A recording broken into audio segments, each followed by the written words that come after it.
देखो, power tariff के बारे में ये बताऊंगा कि 2022 में 15% का वहाँ पे शायद बढ़ोतरी की गई थी। और उसके बाद जो ये 6% आज किया गया है, उसमें तो देखो, अगर आप हिमाचल का देखेंगे, पंजाब का देखेंगे या बाकी स्टेट्स का देखेंगे, वहाँ पे हमसे दुगना है, ज़्यादा है। तो इसीलिए क्योंकि 3,000 करोड़ का यहाँ पे हमारे पर बोझ है, उसको भी मतलब उस तरीके से करना है। और लोग भी मतलब आज जब मैं कॉन्स्टिट्यूंसी में किसी जगह पे मीटर लगाते थे, लोग प्रोटेस्ट करते। आज लोग मेरे पास आते हैं कि नहीं जी, हमें ये मीटर लगाओ, क्योंकि मीटर लगाने से बहुत फ़ायदा हो और बिजली भी बच गई। तो मुझे लगता है कि ये जो सिस्टम है 6%, तो मुझे लगता है कि अगर किसी को 1800 या मतलब उससे ज़्यादा बिल आती थी, मुझे लगता है कि वो उससे 50% कम आएगा 6% बढ़ाने के बावजूद। देखो,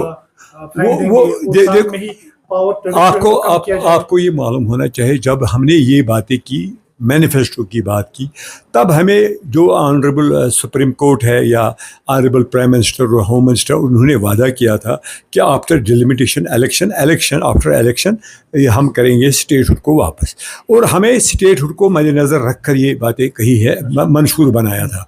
क्योंकि स्टेट में मैं आपको बताऊं, जो लखनपुर और लवरमंडा में टोल पोस्ट था, वहाँ पे वो सारे जम्मू कश्मीर के जितने भी मुलाजिम थे, पेंशनर्स थे, उनका तनख्वाह वहाँ से निकलता था। आज हमारा जीएसटी है, जो महबूबा जी की मेहरबानी के साथ जब उन्होंने अलाइंस किया इनके साथ, आज जीएसटी जब से पास हो गए, यहाँ पे सारा पैसा जाता है दिल्ली, और वहाँ से किस तरीके से पैसा आता है वो हम जानते हैं। अब हमें बिजली भी, क्योंकि आप देखोगे कि अगले आने वाले जो यहाँ पे सरमा है, जहाँ पे सर्दियों का मौसम है, उसमें कटौती इससे नहीं होगी, क्योंकि बिजली बहुत बच जाएगी इंशाल्लाह रहमान।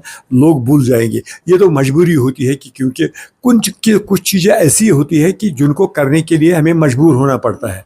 तो ये सही बात है कि मंशूर में ये नहीं था, मंशूर में वो स्टेट को मद्देनज़र रखकर हमने बनाया था। और हमने जो वादा किया, मंशूर में जो भी वादे किए, 5 साल का मैंडेट है, 5 साल में हम इंशाल्लाह रहमान वो पूरा करेंगे, ऐसी कोई बात नहीं। अल्लाह का मैं तब भी कहा कि अगर इसको दम है, इसको रिज़ाइन करना चाहिए, नया मैंडेट लेना चाहिए।